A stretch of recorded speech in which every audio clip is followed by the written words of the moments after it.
watching KUTV Primetime News with Mutegi K. Martin. Welcome back. You're still watching KUTV Primetime News at this particular hour. We are 30 minutes past 9 p.m.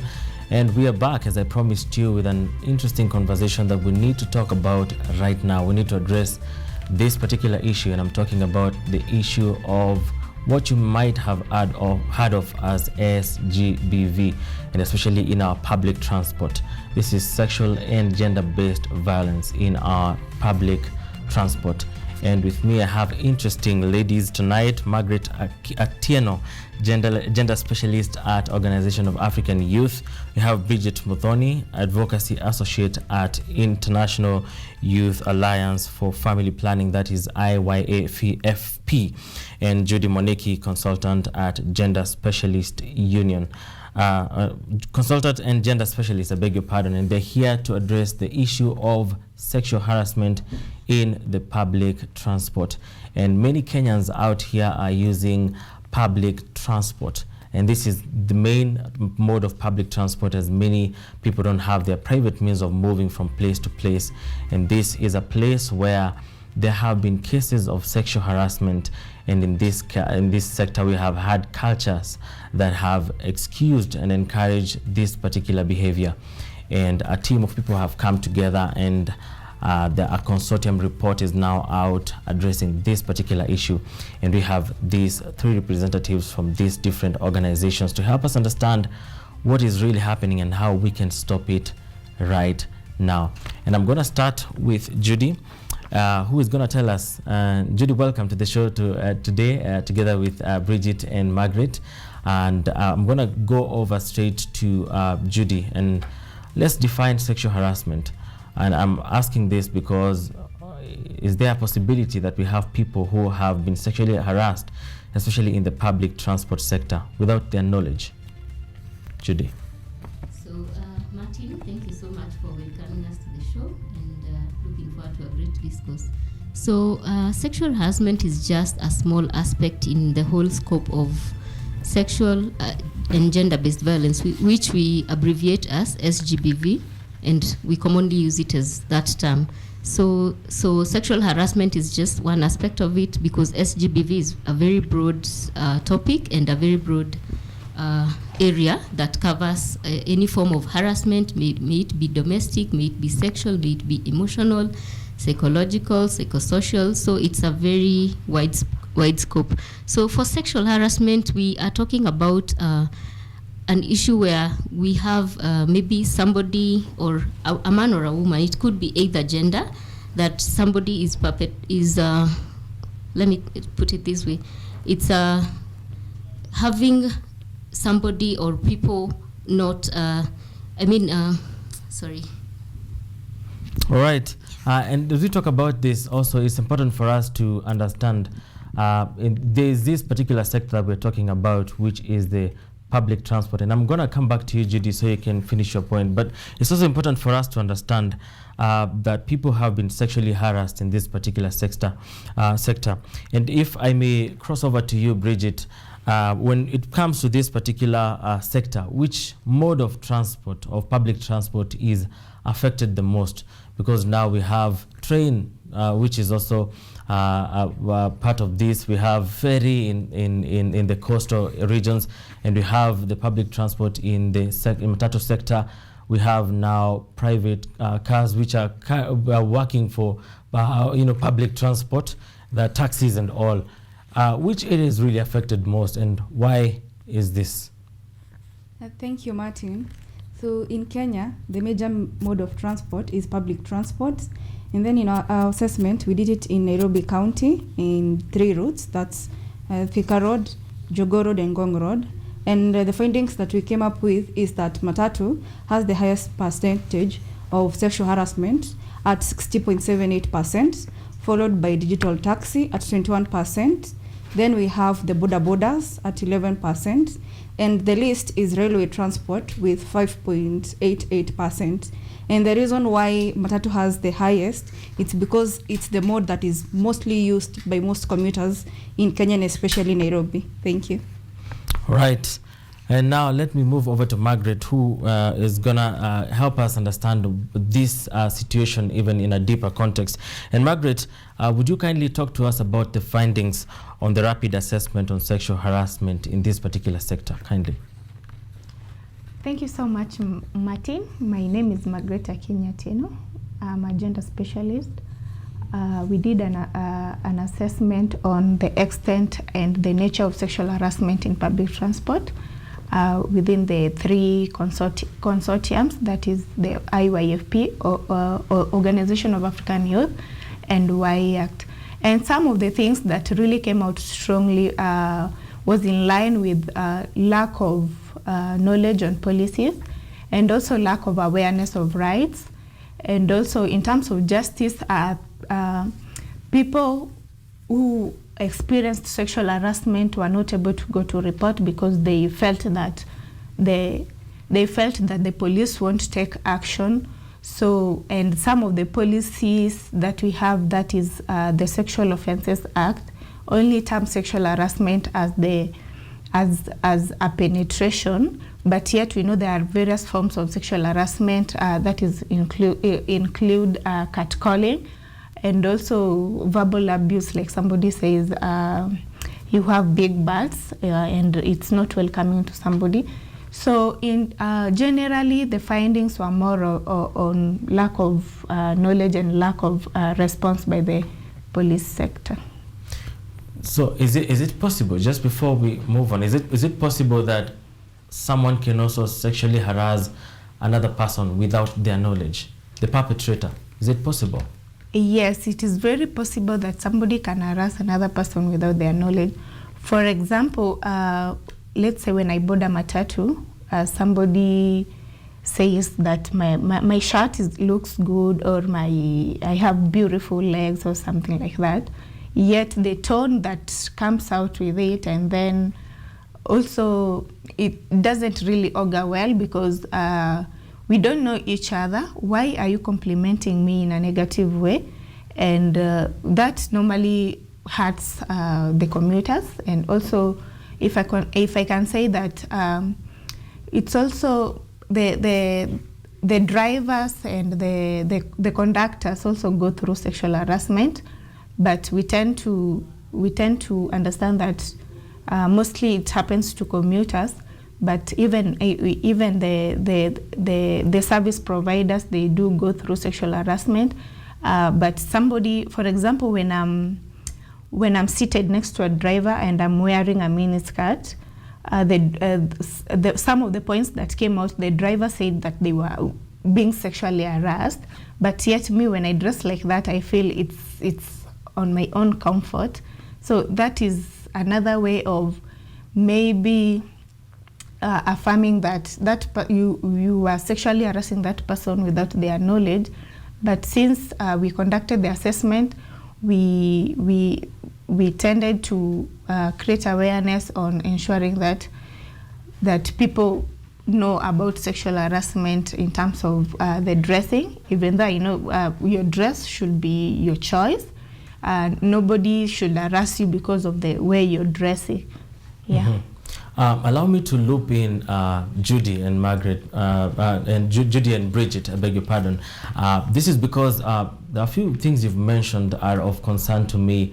And any of you are free to answer at this particular point. When does positive comments cease to be positive and become negative? Because if I get into a matatu, and let's assume we're in a matatu, and I meet you and I'm like, hi, and you have a really wonderful blouse.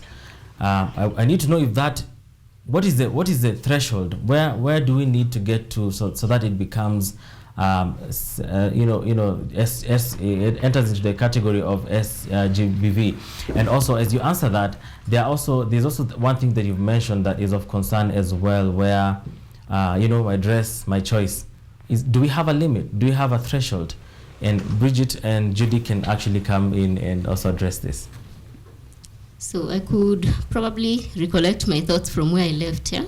So I think when you talk of comments, these are sexual comments, these are unwelcome comments. So that amounts to sexual harassment because you did not tell this person to compliment you. Yes, you look good, yes, you look fine, you think you're dressed well, but it's maybe for your own self-confidence. It is not for somebody to come and call you and, comment and tell you, oh, you look good and all that, So it is an uncalled for compliment, which amounts to sexual harassment. So yeah, I would say that as well. And also, in addition, we have not really exhausted the kinds of sexual harassment we have. Sometimes even you see having sexual relations with underage children, that is sexual harassment. Also having sex with relatives sometimes is considered sexual harassment because sometimes it's coercion, because we have found some situations where some young women or some even boys being sexually molested by older persons because they are in need of favors, or maybe they have been coerced because they need fees, they need food, they need, just the basic things. So it is a very wide scope in that sense. All right. Allow me to loop in Bridget as well on the issue of my dress, my choice. Where is the limit? Do we need to stretch the limit too far, or what are the workable limits in your view? I would say everybody has their own comfort. So if I meet someone at the matatu at the stage area and I'm comfortable with them complimenting me, then that's okay. But if I'm not comfortable, like I brush off, then please don't continue. And then when it comes to my dress, my choice, please, you're supposed to respect everybody's dressing code. I'm dressing this for my own comfort and not for anybody else. And then women are facing a challenge whereby when you come across men, they start catcalling you, groping, even unnecessary touching, and sometimes it's very uncomfortable. So men, please respect women, respect their dressing code. And then something else, there have been an objectivization of the dressing code whereby we now are bringing the culture we are brought up in, like women are supposed to idolize men, and therefore whatever a man says you're supposed to respect, which is not truth. Women are people on their own. They are supposed to make their own decisions, and therefore men, please stop trying to objectivize women. But this doesn't mean that men also don't face sexual harassment. They do. The only thing is that it's more inclined towards women than men, but also men face sexual harassment. Yeah. All right. I'm glad you've mentioned something I was really coming to and getting to know. Have you had, also as you work in your organization, how are the men coming to report? Men are notorious for keeping things to themselves. Do we have cases of men who have been sexually harassed, and what are the forms so that any man who may not be in the loop may get to know when such a thing happens? And also, I need to know from the three of you. I don't know why I feel the need to keep on insisting on that point. Is there a threshold for dressing? Do we need to encourage every kind of dressing, or as professional ladies in these particular organizations, are there ways you advise people who come to you and tell them this is as far as you can go in terms of dressing, especially in the public areas? Let me throw in Margaret a bit with this particular question. So I believe still I'll say that your dress should be a choice, because when you left your house, it meant that you left the house when you're comfortable. So, and some of us, when we dress in a mini, it doesn't mean that we are going to lure men out there. So when I'm dressing like that, it means that it's for my own comfort, it's for my own self-esteem. So even if I go out there and you start catcalling me, I will ignore, but I will tell you, because me personally, I'm an empowered person. So I normally tell people, especially those conductors that come and touch you and grab you to enter matatu. You just tell them, no, this is not right. This is actually, you're sexually harassing me, because even if I want to board that vehicle, you really don't have to touch me. Just say, please, madam, enter this vehicle. So, and the compliment, I would advise that if you don't know anybody, don't really compliment them. Yeah. All if right. we don't know each other, don't, because Okay. There's a lot of noise in the background. We have a couple of men walking around the studio who are have their own opinion about that. But I'm gonna go to Bridget just for like 1 minute. I want you to tell us, as you've worked in your organization, do you have men coming in and saying, "I have been sexually harassed and need help"? Does it happen in the first place? Yeah, it does, but it's very minimal, especially during the assessment. The numbers that came, they were telling that they have faced the sexual harassment was very minimal.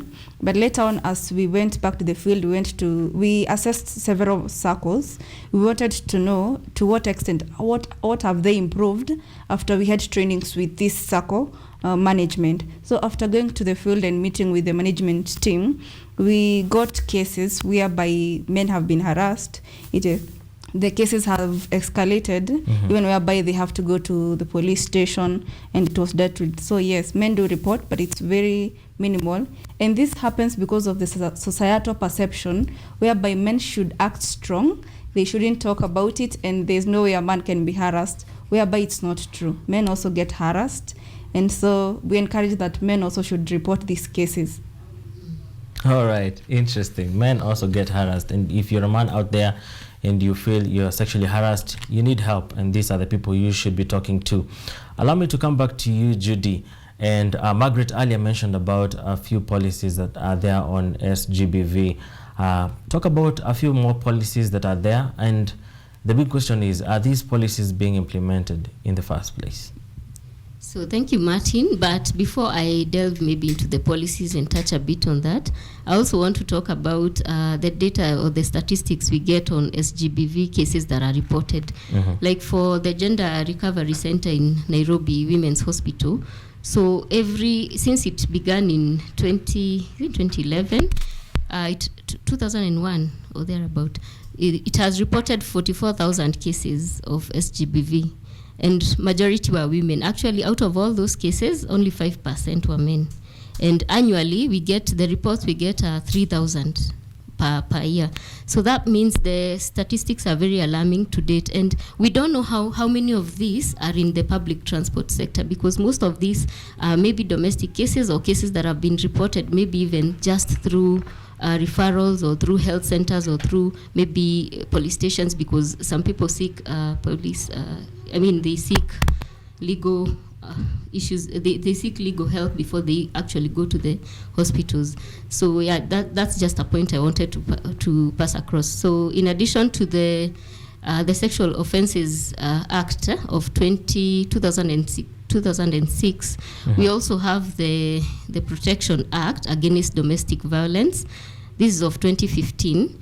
And it has not undergone any amendment. So this is one of the policies that we really also need to really delve into and look into. Even the Sexual Offences Act still, as my colleague had mentioned, there's a lot of the wording on what is this sexual harassment, what is sexual violence. It has, over time, I think this needs to be revised because the context has changed a lot. We have changed. The world is dynamic, the cultures are dynamic, and we keep changing, and times are changing. So even the context in which we are talking about sexual violence in terms of SGBV, every context is changing. So that we need to keep revising these policies, and not only revising, I think even implementing. We are failing a lot in the implementation, because we need to bring stakeholders together so that we can all be key players or stakeholders, so that we are able to have these policies implemented. Let us all take charge. It shouldn't be maybe we leave them to our parliamentarians because they are the policy makers. Even us as citizens, let us be active and proactive, even in helping in implement this. We can oversight and see how are we going to implement these policies so that they can serve the purpose they intended to. So I think I would go that way. Okay, thank you very much for that particular information. And now, as we wind up, our time is really against us tonight, but we need to talk about the consortium report that the three organizations that you represent have put together. I know we have mentioned bits and pieces of what is inside the report, but there are areas of interest that you might want to pinpoint. This is the time to do that, and also to talk about the recommendations that are there in regards to fighting this monster by the name SGBV. And we can start with Margaret, and then to Bridget, and then we shall finalize with Judy. Thank you so much, Martin.